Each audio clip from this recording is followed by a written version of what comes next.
Technologie, l'annonce était faite par cabinet Stanislas Guerini, ministre de la fonction publique.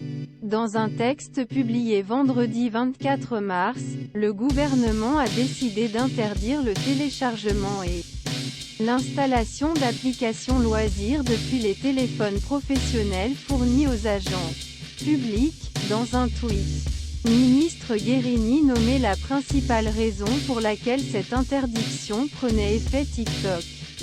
Mais le cadre de ces nouvelles mesures va bien au-delà de celui d'une interdiction du réseau social, car il inclut des applications récréatives. Le HuffPost fait le point sur ces mesures. Tous les fonctionnaires français sont-ils concernés?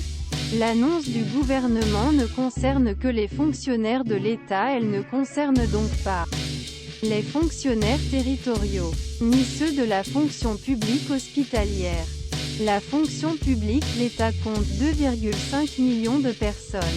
Explique le ministère. La fonction publique au HuffPost, mais le nombre réel fonctionnaires concernés par cette interdiction n'est pas connu sur ces 2,5 millions fonctionnaires. Beaucoup n'ont pas smartphone professionnel, c'est par exemple le cas nombreux salariés.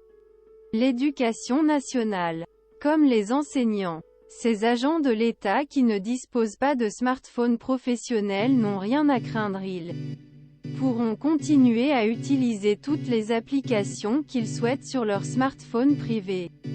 Quelles applications sont interdites? L'instruction rendue le 24 mars ne dresse pas de liste précise des applications interdites sur les smartphones professionnels de l'État, et de telles listes ne seront pas établies, selon les précisions données au HuffPost par le ministère de la fonction publique.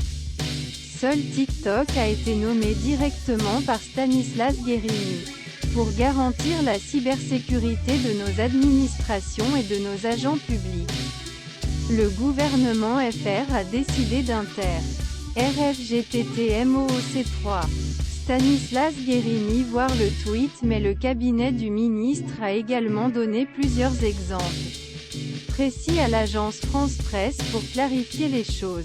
Parmi les applications désormais interdites figurent les applications triptyque jeux Candy Crush, de streaming comme Netflix et loisirs TikTok.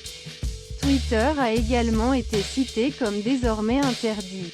En clair, les applications dédiées vidéo en ligne, aux jeux vidéo et contenus récréatifs sont désormais interdites sur les smartphones professionnels de la fonction État. Mais ce n'est pas le cas des messageries instantanées telles que WhatsApp, Messenger ou Signal, au ministère de la fonction publique. Il est également précisé au HuffPost que c'est bien l'installation d'applications dédiées qui est désormais interdite, car les procédés d'installation peuvent, selon eux, présenter des risques de cybersécurité. Cela signifie qu'un agent pourra continuer à visionner une vidéo TikTok ou un tweet directement dans le navigateur de son smartphone professionnel. Des exceptions sont-elles possibles? Des dérogations peuvent être accordées à titre exceptionnel pour des besoins professionnels tels que la communication institutionnelle d'une administration, précise le texte diffusé par le cabinet de Stanislas Guerini. Autrement dit, si les services de communication d'un ministère doivent utiliser TikTok ou Twitter pour y diffuser des messages officiels, ils devraient pouvoir continuer à le faire depuis un smartphone professionnel. Que risque un fonctionnaire qui conserve une application interdite? L'interdiction communiquée par le ministère de la fonction publique a effet immédiat. Le 24 mars 2023. Elle a été notifiée aux différents ministères français au moyen d'une instruction contraignante. Selon le gouvernement, la direction interministérielle du numérique assurera mise en œuvre cette instruction, en étroite collaboration avec l'Agence nationale de la sécurité des systèmes d'information.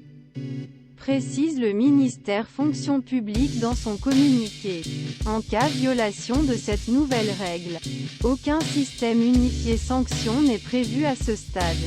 D'éventuelles mesures pourront être décidées, au niveau managérial, de chaque ministère, a indiqué le ministère à l'AFP.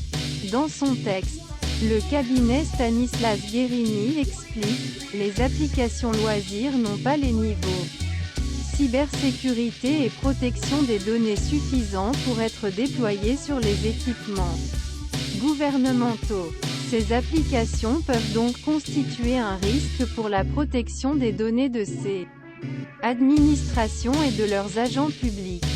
Une telle mesure pourrait surprendre, sachant que smartphones et applications éditées par des entreprises du monde entier et pas toujours soucieuses de la protection des données personnelles sont déployés depuis plus de 10 ans sur le marché français.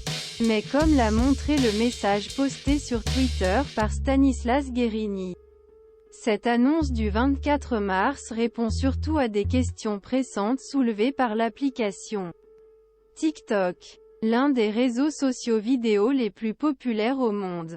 Désormais sur le grill de nombreuses administrations occidentales. En effet, la société mère de TikTok, l'éditeur ByteDance, est une société chinoise. Malgré des démentis répétés, de fortes suspicions persistent sur l'utilisation des données personnelles collectées par réseau social à travers le monde, et notamment sur l'utilisation qu'en ferait ByteDance en Chine, dont les liens avec gouvernement chinois posent question. Aux États-Unis, le FBI et les services de justice enquêtent ainsi sur l'espionnage de journalistes américains, que ByteDance a reconnu avoir mené via TikTok en 2022. Et pas plus tard que le 23 mars, une commission parlementaire américaine a interrogé pendant des heures, dans un propos très offensant, le PDG de TikTok sur l'utilisation des données personnelles collectées. En réaction, ces dernières semaines, plusieurs pays occidentaux et institutions méfiantes vis-à-vis la Chine ont durci les règles et tenté de limiter l'utilisation TikTok.